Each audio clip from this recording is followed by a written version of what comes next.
Open door in 5, 4. Now. Oh, fuck, let me in! No! Oh, you fucking bastard. Fucking scum, you horde scum. Just fucking let me in. Let me in. Fuck. Oh, fuck. Ah, I'm in. Whew. So, you're probably wondering how I ended up in this situation. Well, last time, our hero fought bravely to overcome harsh perils and tough times, completing Black Fathom Deeps in Ashenvale and flying off into the distance. So how did I end up storming Scarlet Monastery, a dungeon way above my pay grade, wielding an extremely powerful weapon, with a group of gnomes, one of which I hold a lifelong grudge towards, who through a series of events I'll explain later, ended up unequipping all his armor to sit down and enjoy a regular day in World of Warcraft. And then, the Fire Nation attacked.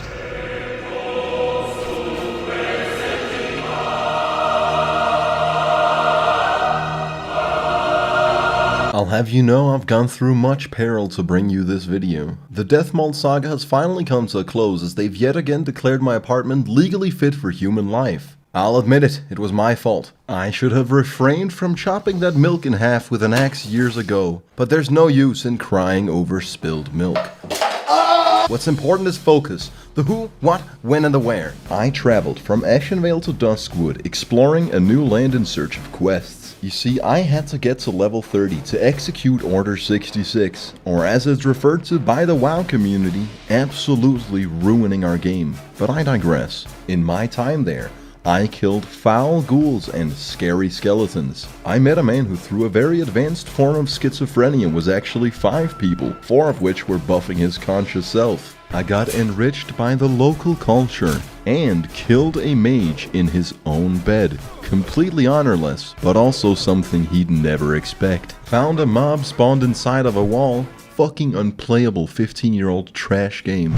Became acquainted with what the locals refer to as the situation, and I made an enemy who I harbor great negative emotions towards. I saw a bunch of people posting in the chat about this one rogue who was just terrorizing this relatively low leveling area. When he finally got to me, I couldn't believe it. It was Sindolf, bastard. The same fucking guy from way back then. Getting ganked by a rogue in WoW is truly falling victim to one of the classic blunders. Fool me once, shame on you. Fool me twice, and I'll advertise the creation of a mob to hunt you down. All Horde players are just people that had awful parenting, and it was time to cleanse Darkwood of this evil. We used a formation that's in American football referred to as the Dirty Gremlin. We split up in 3 directions from where the rogue was last seen, and all act as bait. When the child in need of a proper father figure can't retain his misplaced emotions any longer, he strikes just as I expected. I rejoiced and truly tasted sweet victory. Sindolf should have known never to start a land war in the Eastern Kingdoms, but only slightly less known is this. Never going against a Night Elf when death is on the line! He killed me and logged off. And then I did something despicable. After reaching level 30 through various means which I'm not legally obliged to disclose, I went scouting for a guild, not because I lacked companionship, but rather because I was gonna take them for all they had. You see, at level 30 you get access to your warrior quests, which if completed give you access to Berserker Stance and the Whirlwind Axe respectively. Now through traditional means one couldn't possibly begin to take on these tasks at level 30. That is where the guild comes into play. You see, warriors suck so fucking much at leveling that they almost sort of default into being the best scaling class in the game. It's quite unimpressive when you think about it. Here's my math. Due to the lackluster experience, warriors are in high demand, and guilds are oftentimes very invested in helping their warriors progress to a point where they can raid. Here's where the aforementioned ruse comes into play. I joined a guild and convinced this poor soul to help me through the entirety of my warrior quest chain, which requires a couple steps. First, we have a stern talking with our warrior class trainer. Greetings. who tells us we need to travel to a faraway island. With haste, I return to Duskwood and enter possibly the biggest world PvP clusterfuck in the game, which both thematically and geographically is almost entirely like Vietnam. One of the actual inspirations behind this rumble in the jungle. Our goal is to make it to Booty Bay at the southern tip, where we'll not just pick up a flight path but also take a boat to Merchant's Coast in the Barrens. I was terrified of all the Horde players, and I focused so much on avoiding them that I died to the mob. With a few minor incidents along the way, I managed to claw my way through the jungle and get to Booty Bay. Oh shit, that actually rhymes. That's actually bars. With the few minor incidents along the way, I managed to claw my way through the jungle and get to Booty Bay. Fuck. On the real though, compared to how much my friends and everybody in this game was hyping this area up to just be a death zone, the Horde players were actually surprisingly nice, just letting a low-level player pass through. I'll be sure to remember that, and I'll be kind to these Horde players once I reach level 60 and return to this jungle with 100 men armed to the teeth. But I digress. Now, if I'd jumped off the boat well ahead of time, I would have been right next to the island. Instead, I went mountain climbing for 15 minutes before realizing I went the wrong way. To then find out that there's a fatigue system in the game. You can absolutely exert all your energy and drown.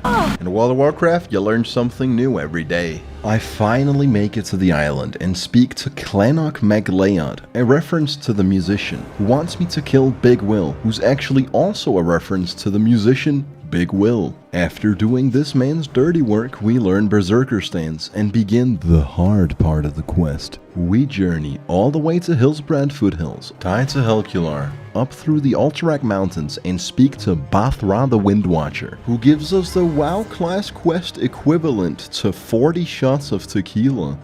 At once. We gotta bring him 8 life root, 30 Bloodscalp Tusks, and an Essence of the Exile. The life root is pretty cheap, but we'll be bankrupting our economy for the essence. You see, to make it you need 8 Cresting, Burning, and Thundering Charms. Something I could spend a week grinding or just buy on the auction house. After getting scammed by various Chinese auction house bots, I headed to Stranglethorn Vale to meet up with the man who was spending hours of his life helping out a new guild member. Now, getting these Bloodscalp Tusks is incredibly rewarding, and by that, I mean agonizingly slow, unreasonably inconsistent, and altogether an irreconcilable experience void of any gratification. We have to kill trolls until I have 30 tusks. It's not unusual to kill 10 without getting a single drop. There is one area where a lot of trolls spawn, but we got killed there 5 times in a row and decided it wasn't fucking meant to be. Which left us with the option of farming this much shittier part.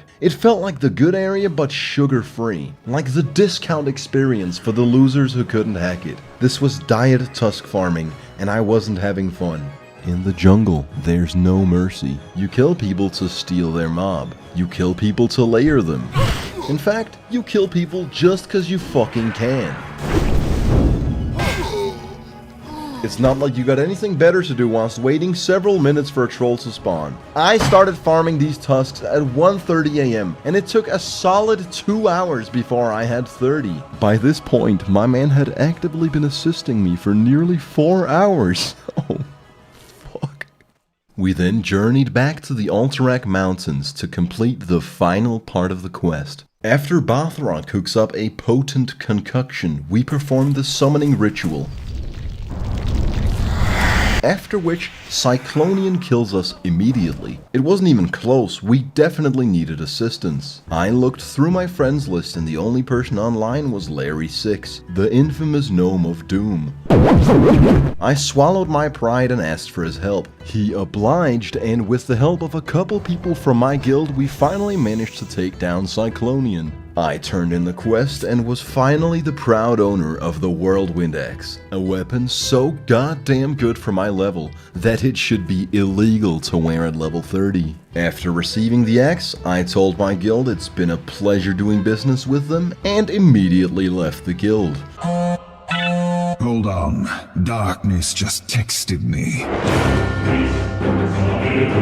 Larry and I agreed to meet up some other time to settle our differences, and it was at this very moment that I started rising to glory. You see, I checked my mailbox. Abortion sent us a letter titled, "Got Milk," containing 235 glasses of milk. He also included a second package with 5 pounds of flesh, troll sweat, mystery meat, and vision dust. You know what to do with these. Fuck sent us 69 silver to compensate for what he did in Dead Mines. This letter was titled, "Mental Disability. Here's 2 gold for the trouble, you poor rascal." Huckster says use these to beat mages and sends me 2 free action potions and 2 swiftness potions. These will come in very handy. Diarrhea says, "Wear a shirt, you filth. I humbly accepted my new garments. Mind if I put my sweet nectar in your moist cornbread? Please don't message me again." And Rurik makes a generous contribution to the crusade. These 10 gold will be spent very well. I'm gonna invest them in goblin rocket boots that might blow up and getting e-drunk with presumably women. Speaking of presumably women, I got a promiscuous letter from Big Titty GF, who sent me some of her homemade cheese. I told her it was disgusting and sent it back. And now it was time for a dungeon. Not the one from the intro, we'll get to that, but rather it was time to bludgeon our new axe on Gnome Ragan. The only dungeon in the game where almost every single enemy is a gnome, a dungeon I chose for no particular reason. Starting time 1 AM. Catchphrase, here we go again. If God is real, amen.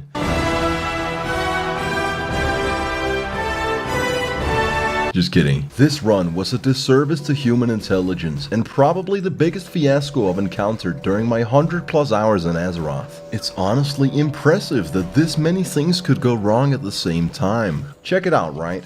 I couldn't get the first keycard to drop, probably because of a bug, but possibly due to unfathomable bad luck. So no quest XP for me. Later we survive an ambush, after which Blastmaster Short Fuse sets off an explosion and closes the entrance to the tunnel. Somehow, I managed to walk through the rubble just at the moment before the invisible wall gets put into place. And there I stood, completely soft-locked.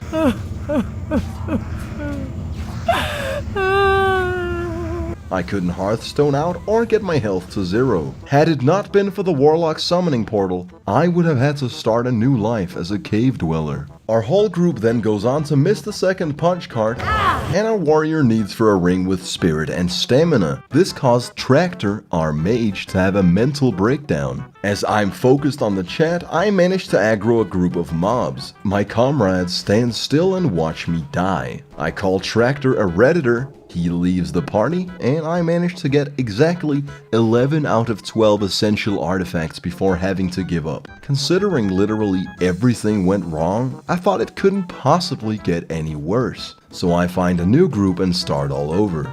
That jump was perfect, by the way, and on purpose. Gnome Ragan, or Gnome Reagan, whatever, is a stale experience with a bit of charm to it. It's not utterly poorly designed like Stockades, but there's nothing extraordinary either, so let's skip past all the boring shit. 5 AM, we wiped to these arcane nullifiers, and got to re-experience Blizzard's patented, gruesome, walk to your corpse gameplay. We make a calculated jump that brings us within an inch of losing our lives. I get disconnected. After reconnecting to the Blizzard multiplayer experience, I use the auto blow too, because might as well while I have the chance. It's not like I'll ever do this godforsaken fucking dungeon again. Then, after a long night of harsh grief and misfortune, it was time for the boss. You already know what I did. If you've seen the first 3 videos, you know the pattern, you know what's coming, you've seen this before. Going utterly against the suggestions of my comrades, I charge in whilst our healer has 0 mana, proceed to die without popping my health potion, and somehow I still have the fucking nerve to ask for a goddamn revive whilst my whole group gets slaughtered. After we all wipe, I had to undergo the walk of shame. After spending a moderate amount of time to get back to the boss room, I finally managed to beat Namerigan. It's at this point that I'm supposed to feel satisfaction, but let me tell you, no matter how many completed quests I have in my log, no matter how close I am to hitting level 32, there's absolutely no happy juices left in the brain when you're at the tail end of an infamous WoW session till the sun rises. Having had my fill of dungeon grinding, I decided to go on an adventure, seeing as I'm the type of person who would rather spend 3 hours of my life than Google the next appropriate zone for my character. I started at Hillsbrad Foothills, went through Silverpine Forest and found a giant purple ball in Dalaran. I met this undead priest who danced with me and licked me, after which I'd earned his trust. I led him into a faraway cave and fucking killed him. I swam across Lordamere Lake and met this old couple living in a house. I found out the hard way that they don't take kindly to strangers. When I finally got away from them, an assassin unstealthed and killed me in cold blood. And then I did all that again, in wisp form, after which I entered Horde territory. And since Tirisfal Glades apparently wasn't scary enough, I decided to venture into Undercity. I quickly changed my mind. Now here is where my exploration took an unexpected turn. I saw a Zeppelin for the first time, seeing as it was garrisoned by death guards, packed to the brim with Horde players, and headed to an unknown destination. I immediately knew I had to board it. Using corpse walking, I res inside the airship and fly off into the distance, eagerly awaiting unknown lands. Now the very unfortunate thing was that an orc found me. Considering I revealed myself, that really shouldn't have come as a surprise. As he enforced natural selection at its finest, I managed to hold on to dear life just a tad longer by doing my sexy dance. When he started skanking, I actually thought I was safe. But lo and behold, he was still gonna end me. And just as I'm about to die, we entered the loading zone to Kalimdor. Having mildly better internet than my oppressor, I seize the moment and jump out of the blimp. I land safely in the water and swim to the shore. However, it didn't take long for me to realize that this was no place for a night elf.